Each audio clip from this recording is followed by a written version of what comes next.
오늘 말씀은요, 안식일이라고 하는 안식일이라고 하는 날, 그리고 회당이라고 하는 장소에서 시작이 됩니다. 예수님께서 안식일날 회당에 종종 가셔서 말씀을 가르치셨어요. 회당이라고 하는 것은요, 유대인들이 포로로 넘겨졌고 그때에 성전이 다 회파된 거예요. 그들이 예배하고 또 말씀을 듣고 기도하던 그런 장소가 다 무너져 버린 거예요. 그러니까 포로기로부터 해서 우리가 하나님의 말씀을 읽고 듣고 가르쳐지고 배워야 한다라고 하는 이 마음으로 회당을 지어버린 거예요. 그리고요, 여전히 성전은 회파되었지만 또 이방 땅에 살고 있지만 마을, 그들이 거주하는 마을 중심부에 회당을 지어서 끊임없이 함께 말씀이 선포하고 읽고 듣고 가르치고 배우고 하던 그 일들을 계속해서 추구해 나간 것이지요. 오늘도 안식일에 한 회당에서 예수님께서 가르치셨다 이렇게 말씀하고 있어요. 안식일 법이라고 하는 것이 유대인들은 율례로 가지고 있습니다. 안식일 법이라고 하는 것은요, 안식일날 지켜야 하는 규칙들이라고 하는 거예요. 여러분, 유대인의 회당은 마을 중심부에 있다라고 제가 말씀을 드렸어요. 그리고 안식일 법 중에 하나가 안식일날 몇 걸음 이상 걸어내면 그 이상으로 걷는 것은 일이 된다라고 하는 규칙이 있어요. 그래서 안식일에는 일을 하면 안 돼요. 최소한의 것, 내 생계를 유지하고 내 생명을 유지할 수 있는 최소한의 것만 행할 수 있거든요. 그걸 어기면 안 돼요. 그래서 안식일에는 거의 1km 내외, 그리고 900m 혹은 1.1km 이 정도의 거리, 그래서 1km 내외로 갈 수 있는 그 보폭의 걸음걸이 안에 회당을 지어버렸어요. 그런데 그 보폭에 조금 더 멀리 사는 사람도 있을 거 아니에요. 근데 그 사람들은요, 그 보폭을 맞추기 위해서 안식일 날 회당에 가는 발걸음들이 이상한 사람들도 있어요. 그래서 우리가 좀 멀다 싶으면 보폭을 길게 가져가야 되는 거예요. 왜냐하면 그 1km 내외 이것을 또 발걸음을 지켜야 하기 때문이에요. 그래서 그 한번 생각해 보세요. 우리도 교회 올 때 막 이런저런 모습으로 오잖아요. 사람들이, 어떤 사람은 좀 걸음걸이가 우습기도 한 것이죠. 그러니까 마을 중심부에 회당이 있다. 왜냐하면 모두가 모여야 했고 안식일 법 안에서 지켜져야 하는 그런 모습들이 있었기 때문에 그것을 지키기 위해서 모두가 좀 모일 수 있는 그 한 가운데 중심에 그렇게 회당이 있었다라고 하는 것을 여러분 꼭 기억할 수 있기를 부탁을 드립니다. 안식일에는 안식일 법이 있었고 그것은 일하지 않는 거예요. 일하지 않는 거예요. 그러니까 우리의 생계, 생명, 그리고 하나님을 예배하기 위한 그 일들, 기본적인 일들, 요거 정도는 인정을 하는 것이죠. 있어야 할 것으로. 그 외의 것은 하나님을 추구하는 일이 아니고 하나님을 듣고자 하는 것, 하나님을 배우고자 하는 것, 하나님을 더 사랑하고자 하는 그 일들이 아니라 내 생명을 어떻게 하면 기쁘게 할까? 그러니까 내 삶을 위한 일이 되기 때문에 그 일들은 다 멈춰야 된다라고 하는 것입니다. 하나님께 마음 두고 그분을 듣고 그분께 집중하고 그분으로 자유하고 그분이 채워내신 그 은혜로 여러분 그 일에 마음을 두기 위해서 그렇게 생겨났던 것이죠. 그런데요, 그 마을 중심에 회당이 있었다는 사실 기억하십시오. 11절에 18해 동안 귀신 들려 앓으며 꼬부라져 조금도 펴지 못한 한 여자가 있었더라. 이 여자를 설명하는 단어들이 굉장히 길어요. 근데 그 길뿐만 아니라 그 단어 하나하나가 굉장히 침울합니다. 고통스럽습니다. 18해 동안이나 귀신 들려 앓으며 꼬부라져 펴지도 못하는 한 여자. 그러니까 이 꼬부라져 펴지 못하다라고 하는 것은요, 허리가 완전히 밤로로 접힌 그러한 상태예요. 완전히 꼬부라져 있는 거예요. 그리고 귀신 들려 앓다라는 표현을 썼어요. 이것은 이 여인이 진짜 귀신이 들렸는지 아니면 사람들이 보기에 귀신이 들린 상태인지 그것은 정확히는 알 수는 없어요. 그런데 한 가지 우리가 알 수 있는 것은 사람들이 이 여자를 그렇게 불렀더라는 것이에요. 저 여인은 18해 동안이나 귀신 들려 앓고 있어. 어떻게 저렇게 허리가 굽혀져 있지? 귀신의 역사가 아니면 저런 일이 있을 수가 없고, 저 여인이 귀신에 들렸다라고 하는 것은 죄를 많이 지었기 때문이야. 그 죄 때문에 마귀가 역사했고, 마귀의 역사 사로잡힘 가운데 저러한 흉측한 고통스러운 인생, 마치 우리가 짐을 져버리면 그 짐 때문에 우리가 막 힘들잖아요.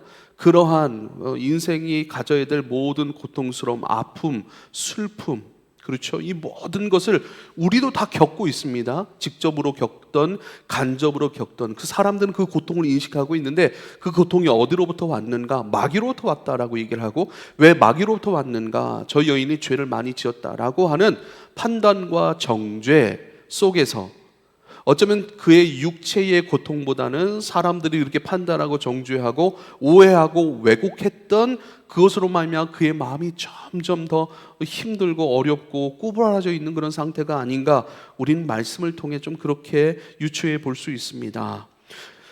귀신 들려 앓고 꼬부라져 있고 조금도 펴지 못하는 상태, 그러니까 늘 꼬부라져 있는 상태로 살아가는 거예요. 밥을 먹는 거예요.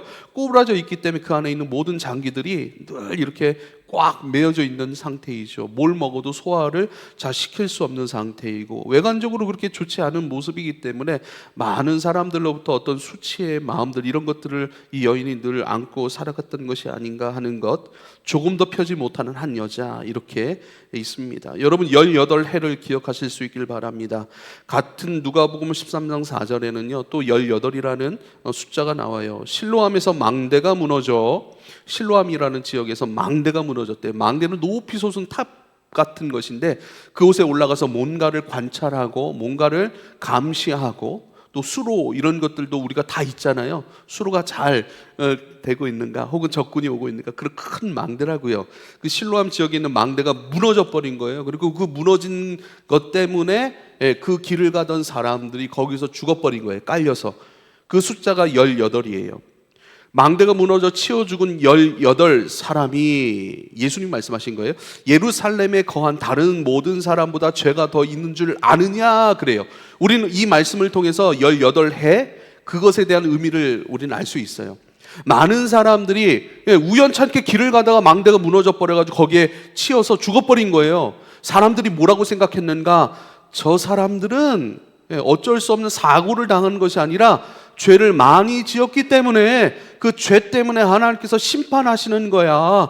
그 심판 가운데 저 사람들이 죽어버렸어 라고 하는 왜곡, 판단, 정죄. 아마 이 사람들은 죽은 것보다 자기들이 다른 사람보다 더 많은 죄를 지었다라고 하는 그 정죄, 그 판단을 받은 것에 대한 억울함이 더 클 것 같아요. 그렇지 않습니까? 예수님 말씀하시는 거예요. 그 죽은 사람들이 예루살렘에 거한 다른 모든 사람보다 죄가 더 있는 줄 아느냐?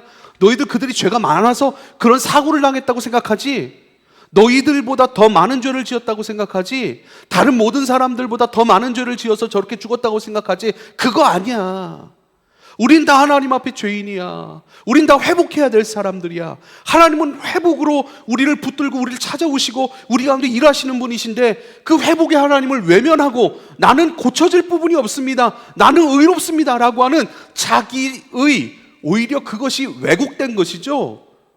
자기의 의로움을 붙들고 하나님 앞에 그렇게 회개하지 않는 삶을 살다가는 그 죄 때문에 망하고 말 거야 라고 예수님께서 말씀하시는 거예요.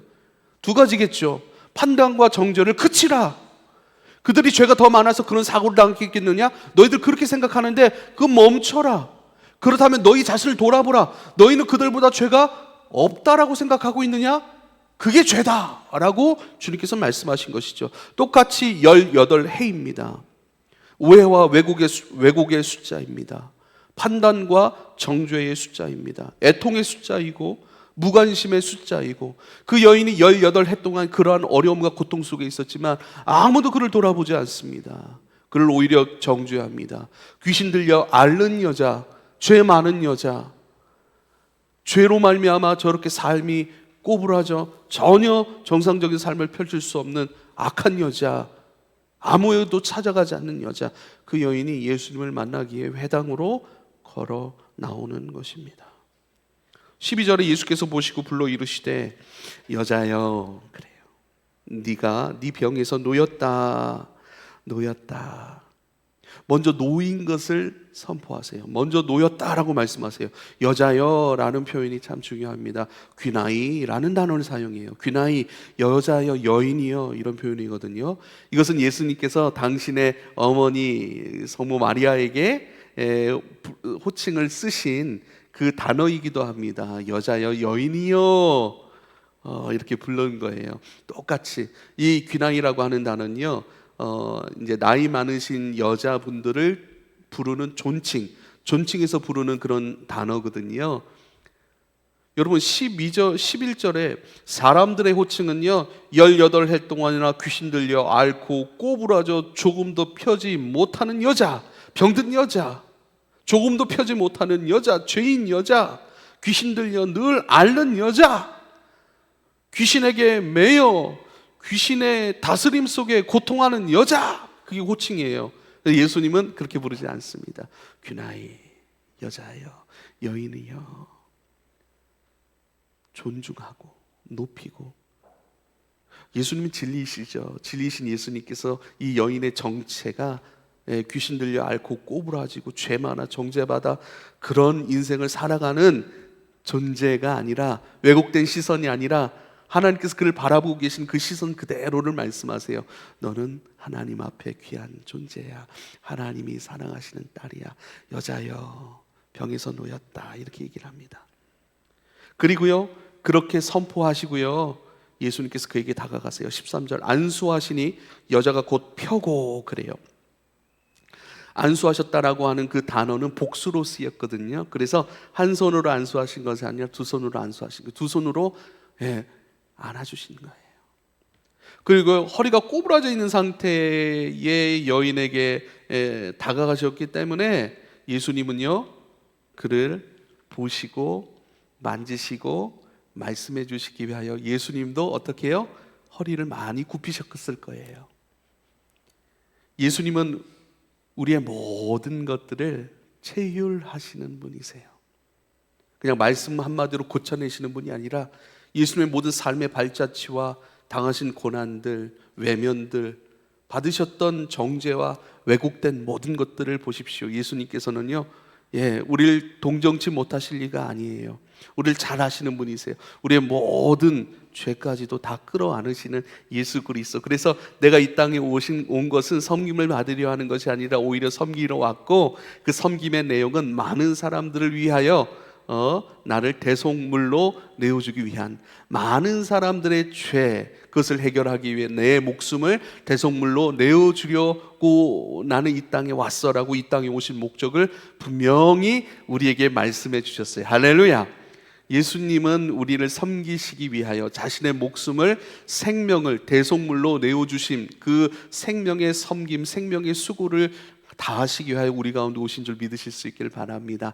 가장 큰 사랑이죠. 가장 깊은 사랑이죠. 그 사랑, 그 오심을 보여주시는 그 부분이 이 부분이에요.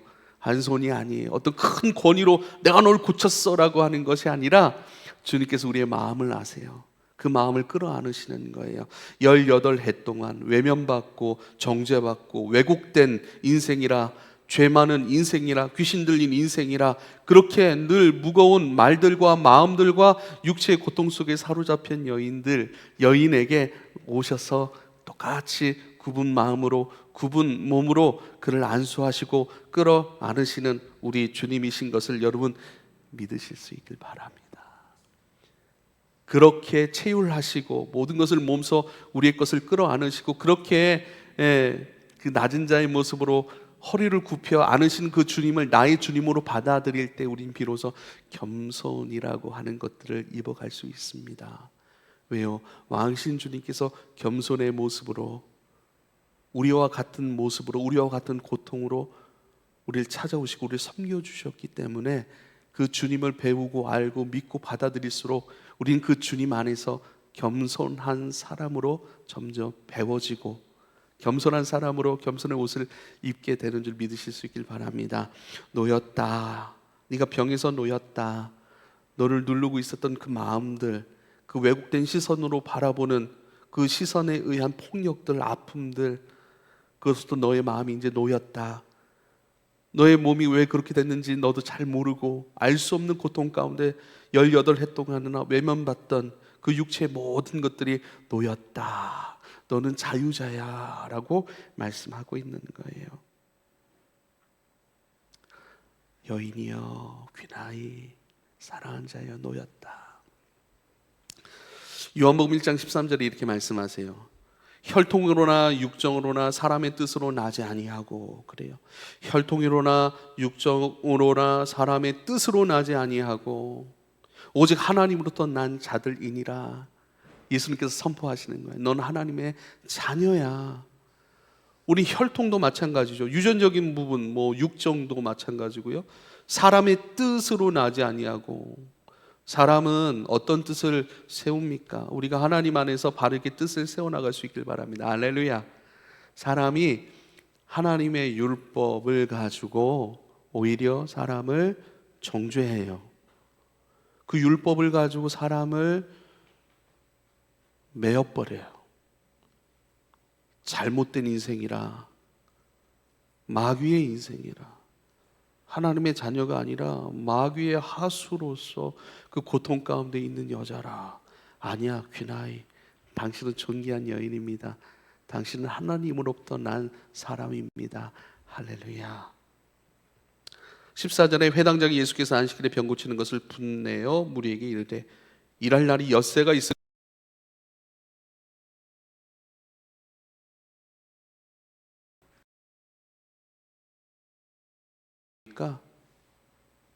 왜 안식일에 사람을 고치고 난리입니까? 안식일에는 지켜야 될 법이 있는데 당신은 안식일법을 어겼습니다. 예수님 물으시는 거죠. 드러내시는 거죠. 진짜 안식일 날 우리 가운데 나타나야 될 역사, 우리가 감당해야 하고 순종하고 협력해야 될 그 일은 무엇이냐라고 이 말씀을 통해 저와 여러분에게 물으시는 것입니다. 우리가 몇 가지 말씀을 좀 상고하면 좋겠어요. 안식일 그리고 회당. 안식일과 회당은 끊임없이 유대인 종교 그리스도인과 예수님과 이 대척점이었고, 마찰을 빚고 끊임없이 외식하는 자여, 지금도 말씀에 외식하는 자여 이렇게 말씀합니다. 외식하는 자여라고 회당장에게 주님께서 말씀하고 계십니다. 사실 여러분 보십시오. 마을 중심에 회당이 있었다고요. 마을 중심부에 회당이 자리 잡고 있었어요. 왜냐하면 안식일 법, 그 보폭, 알맞은 걸음, 그 보폭을 지키게 하기 위해서 중심부에 있었단 말입니다. 근데 그 중심부에서 일어났던 그 안에서의 내용들이 뭡니까? 끊임없이 판단하고 정죄하는 거예요. 그 안에 선포됐던 율법, 그것을 듣고 읽고 가르치는 일들, 그리고 그 율법을 허락하신 하나님, 그리고 그 율법을 허락받은 선민 백성이라고 하는 이스라엘 백성들은 그것을 듣고 배우면서 자기들이 어떤 존재인 것을 확인하고, 그리고 그 확인된 자신들의 삶, 예를 들면 안식일의 법을 지키는 그러한 것들로 끊임없이 증명하고 확인했던 것입니다. 근데 그 내용이 뭐예요? 그 율법을 가지고 사람을 정죄한다는 거예요.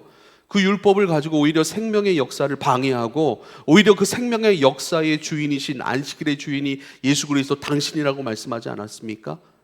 인자는 안식일의 주인이라. 할렐루야. 안식일의 주인이 안식일에 마땅히 행해야 될 생명의 일, 회복의 일, 그 일들 행했음에도 불구하고 오히려 그 안식일의 주인, 율법의 주인 대신 그 그리스도를, 그 율법을 가지고 판단하고 정죄하는 사람들의 상태, 그것이 회당의 내용들이었고 회당의 현 주소였던 거예요. 이 여인은 등이 꼬부라져서 반으로 접힌 상태입니다. 완전 반으로 접힌 상태. 사람의 중심인 허리, 이것이 완전히 제 기능을 하지 못하고 꼬부라져서 그 인생 자체가 왜곡된 인생으로 아파하고 고통할 수밖에 없는 그러한 현실인 것이죠.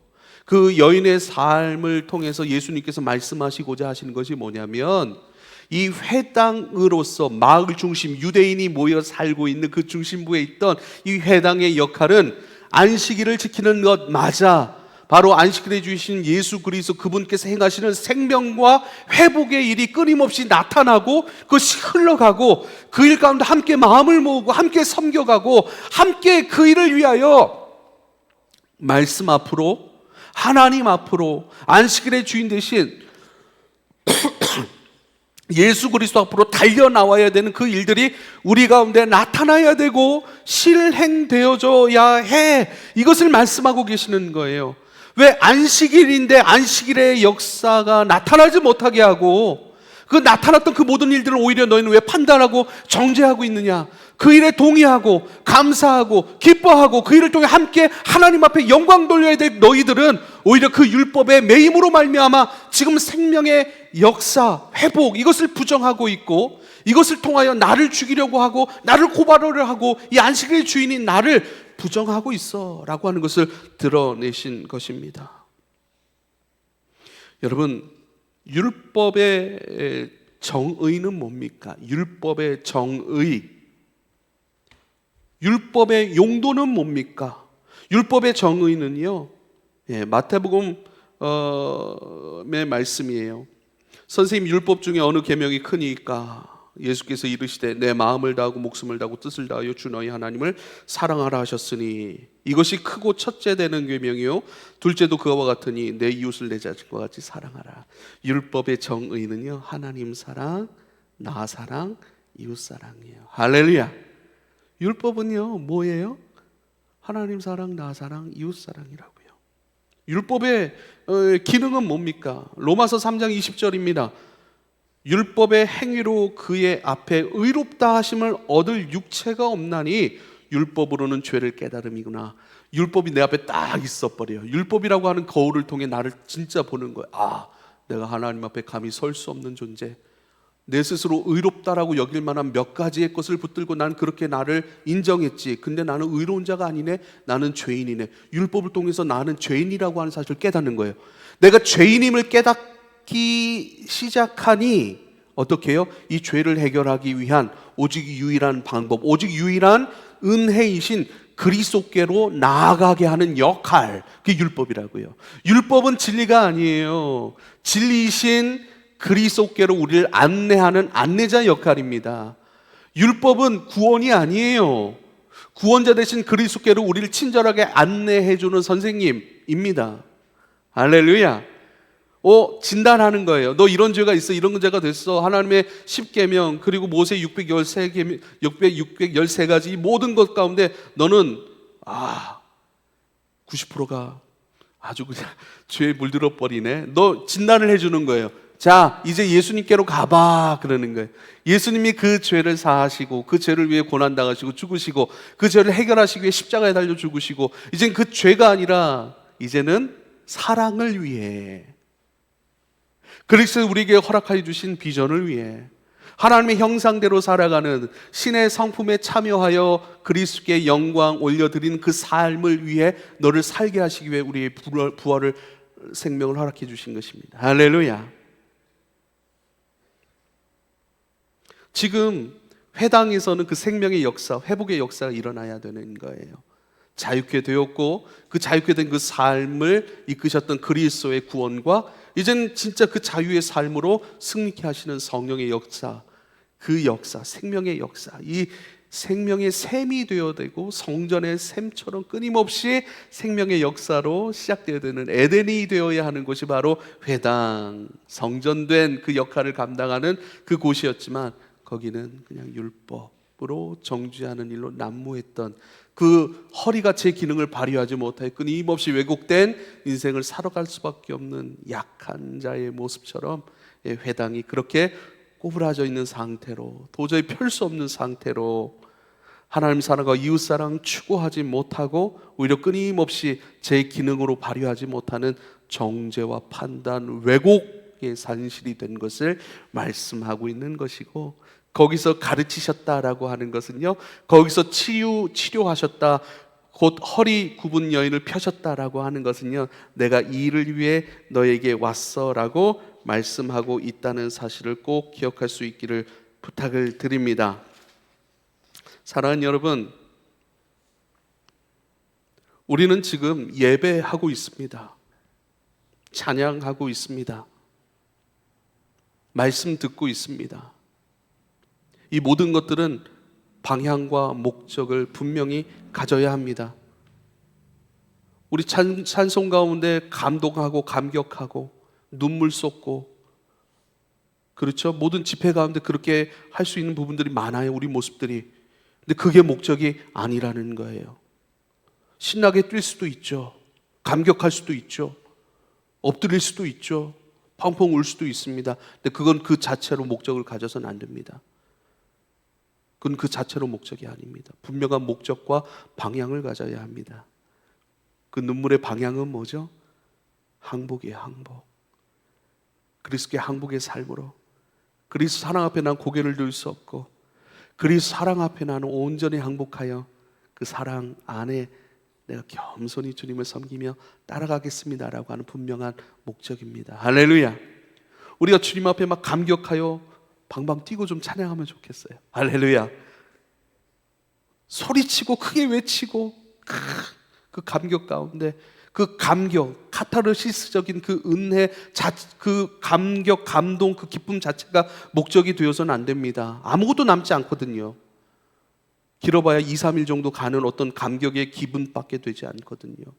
그것이 분명한 방향과 목적을 가져야 됩니다. 하나님, 이제는 이렇게 내가 환호하고 기뻐하고 확신하고 우리에게 승리를 주신 하나님, 당신을 표대로 하여 끊임없이 나는 인내하고 더욱 단단해지며 당신의 승리하심을 믿고 신뢰하며 오늘 내게 주어진 모든 삶들을 나는 걸어가겠습니다. 앞에 있는 것을 붙잡기 위하여 표대가 되신 그리스도 당신을 향하여 나는 다름질하겠습니다. 내게 불러내시는 것, 가게 하시는 곳, 그 가운데 예수 그리스도 승리의 복음의 깃발을 나는 꼽겠고, 당신이 승자이고 우리의 인생의 왕이시고 우리 영혼의 주인이심을 나는 선포하며 예배하며 그 삶으로 하나님 앞에 드릴 만한 거룩한 산제물의 인생으로 그 승리의 삶을 나는 멈추지 않겠습니다 라고 하는 분명한 목적과 방향을 가져야 되는 것입니다. 그 분명한 목적과 방향, 율법이 그것을 갖지 않으면 그 율법을 가지고 할 수 있는 것은 단 하나, 정죄하는 거예요.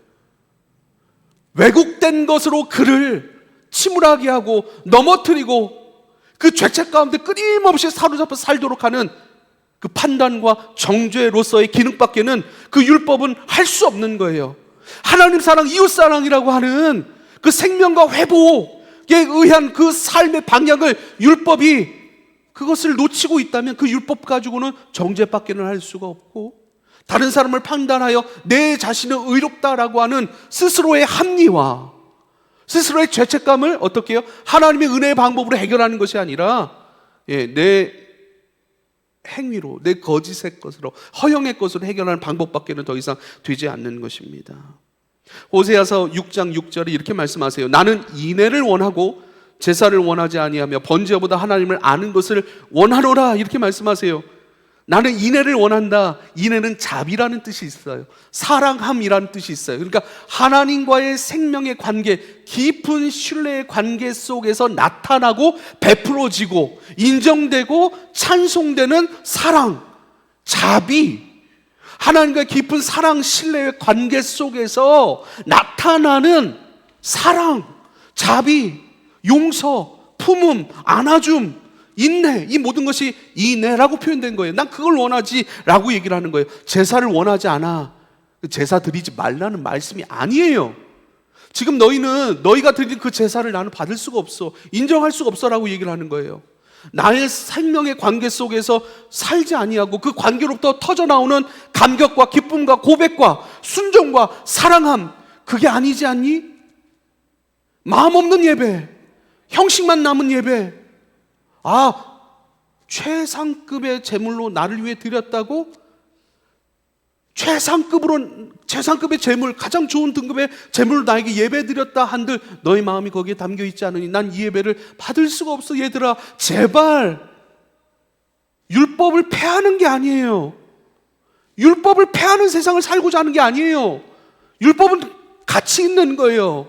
그 율법 안에 내용을 담고 그 율법 안에 너희의 죄된 것을 담는 것이 아니라, 정죄를 담는 것이 아니라 그 율법이라고 하는 그릇 안에 인애를 담아 너와 나의 생명의 관계, 그 신뢰 속에서 피어나는 가장 좋은 것들을 그 안에 담아서 가져와. 그게 예배야. 난 너희로부터 그런 예배를 받고 싶구나. 다른 존재가 아니야. 다른 우상이 아니라, 다른 사람들이 아니라 너는 거룩한 내 신부로 내가 결정했고 그렇게 너를 만들어가고 있으니 나는 다른 사랑이 아니라 너의 사랑을 원하고, 그 깊은 신뢰관계 속에서 터져나오는 인애, 그 아름다운 순종의 제사, 그것을 나는 원하고 그 제사를 드릴 수 있는 사람으로 나는 너를 택했고 너를 그렇게 빚어가고 있고, 그렇게 제사 흔쾌히 드릴 수 있을 만한 사람으로 너희를 살아가기 위해 나는 내 생명을 너희에게 주었어.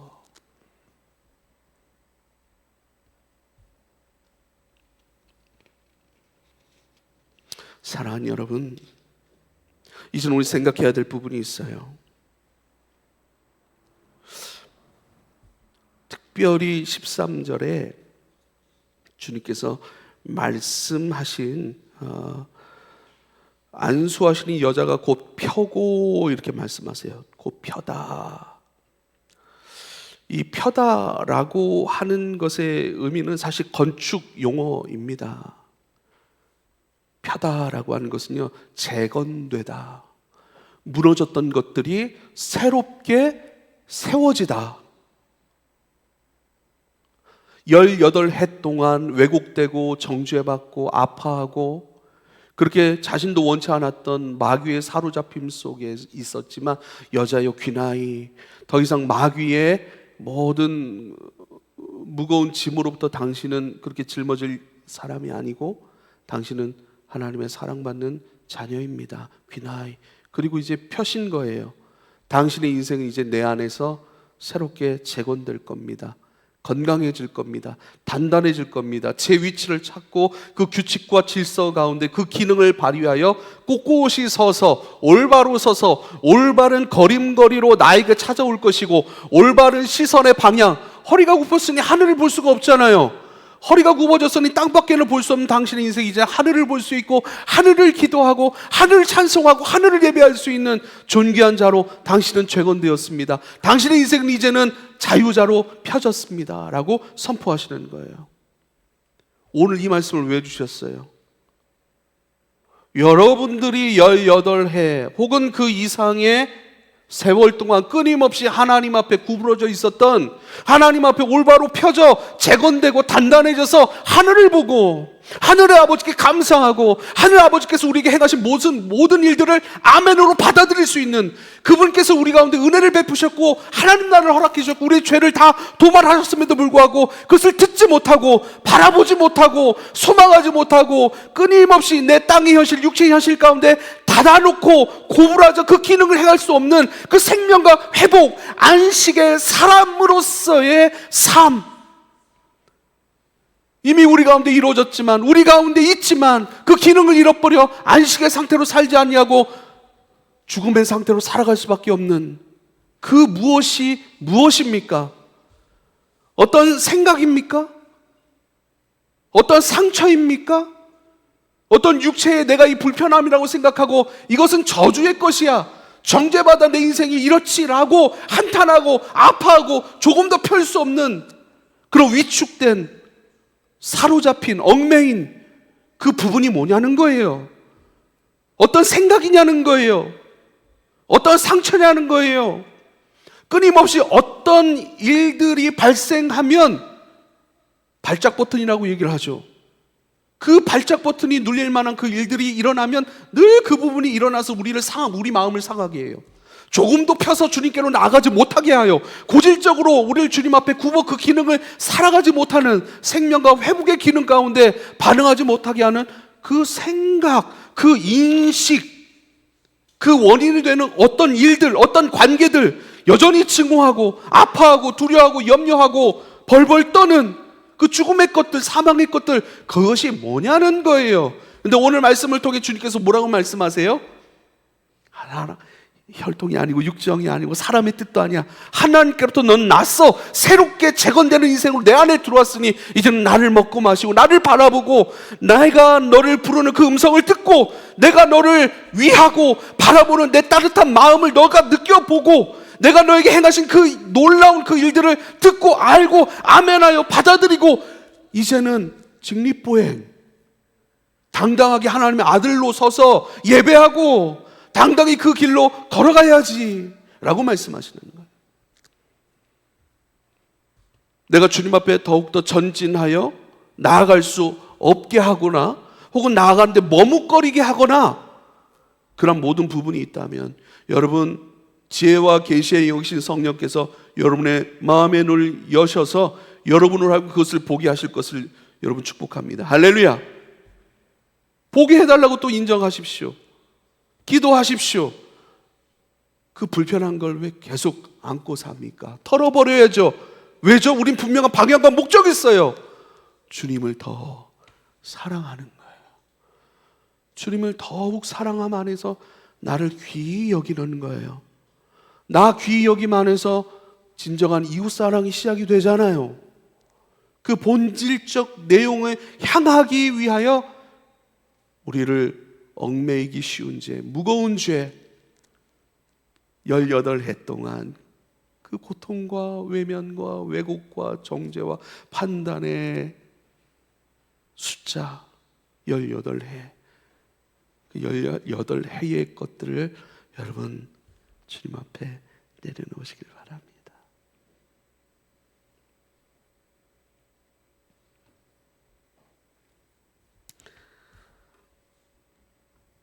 한 친구, 우리 모두의 얘기니까 좀 얘기를 하고 싶어요. 한 친구가 이제 교회에 오겠다고 이렇게 얘기를 하는데 갑자기 이제 동아리 일이 있는 거예요. 마지막 연습이라고 선배가 나오라고 했대요. 네, 나오라고 하셨대요. 그래서 어저께 목사님 저 내일 나갈 거예요 그랬는데 못 나왔어요. 안타깝잖아요. 그래서 제가 그 친구에게 그렇게 해준 말이 있습니다. 여러분도 함께 고민해야 될 부분인 것 같아서 여러분에게 말씀을 좀 드립니다. 일단 그 친구가 그렇게 얘기하는 게 저한테 얼마나 미안하겠어요. 어저께 철석같이 예배 나오겠다고 하고 오늘 못 나오니까 얼마나 마음이 막 부끄럽고 난처하고 내가 마음이 많이 불편하고 난감하겠다. 이제 스스로 본인을 하나님 앞에 그리고 하나님 안에 살도록 결정해야 하는 시즌인 것 같아. 스스로 하나님 안에 살도록 하는 결단과 순종, 스스로 하나님 앞에 살아가고 하나님 안에 머물게 하는 스스로를 위한 진짜 수고. 이제는 고등학교 졸업하고 왔잖아요. 부모님의 신앙의 지원, 기도의 지원, 물질의 지원, 목사님, 전도사님, 선생님, 동료 친구들, 이제는 그 모든 나를 지원했던 손길로부터 내가 동떨어져서 이곳에 있는 거예요. 이제 내 스스로 해내야 되는 거예요. 영적인 수고들, 내가 하나님 앞에 하나님 안에 내가 살도록 머물도록 내가 나를 수고해야 되고 내가 나를 섬겨줘야 되고 내가 나에게 분명한 목적과 방향을 정해줘야 될 시즌이 된 거예요. 그전엔 부모님이 다 해줬거든요. 잔소리 해주셨거든요. 용돈 주셨거든요. 시간 깨워주시고 다 했거든요. 이젠 아니에요. 평생 그렇게 살 수 없어요. 이제 우리가 홀로 하나님 앞에 단독자로 서야 하는 시기가 지금 여기서의 생활이라고요. 이제 너 스스로 그것을 결정하고 너의 영혼을 위해 너의 삶을 위해 그렇게 네가 수고하지 않으면 안 되는 시기. 그래서 이것이 본질적 신앙 추구인데 이것이 지금 여기서 이루어지지 않으면 앞으로의 캠퍼스 생활, 앞으로의 생활, 사회생활 동안 이 난감함은 해결되지 않고 계속 지속될 수밖에 없을 거야. 내 스스로가 하나님 앞에 단독자로 서서 내가 내 스스로를, 내 자신을 하나님 앞에 세우고 하나님 안에 머물게 하는 그 영적인 수고, 그렇게 살겠다고 하는 영적인 결단을 가지고 살아가는 그 영적인 삶이 없으면 이러한 난처함, 난감함, 부끄러움, 죄송스러움, 죄책감은 끊임없이 계속될 거라는 거예요. 오늘 목사님의 말을 잘 기억하고 마음과 삶에 잘 새기고 소화시키면서 앞으로 좀 살아가면 좋겠다, 이렇게 고민했어요. 우리 모두의 이야기 아닙니까? 우리가 원망하고 불평하는 일들, 이거는 안 되라고 규정 지어놨던 것들, 이건 절대 안 되지, 절대 안 되지. 그게 진리의 방향성, 목적을 가지고 있습니까? 아니면 내 자존심을 지키는 행위입니까? 내 자존심을 지키는 행위라면 내려놓으십시오. 아무 쓰잘데기 없는 거예요. 누구도 인정해 주지 않고요, 내 스스로 내 만족일 뿐이죠. 그게 누가 뭘 그거라고. 좀 자유롭게 하셨으므로 자유롭게 다가오는 이들 천사로. 오늘 병준 형제 오늘 찬양 밝게 불렀습니까? 막 밝은 찬양도 막 미간이 막 아주 진지하게 부르시던데요. 제가 보고 있습니다. 의도적으로라도 우리 병준이는 밝음으로 인도해 줘야 돼요. 사랑하는 여러분, 귀나이, 너는 주의 자녀야. 그렇게 살 이유가 없어요. 그렇게 살 이유가 없어요. 이미 자유해요. 물질이 부족해도 자유해요. 물질을 부족한 거하고 내가 주님 앞에 환하게 마음을 짓고 환한 미소를 지으며 환하게 반응하며 환한 말을 하는 거 무슨 상관이에요?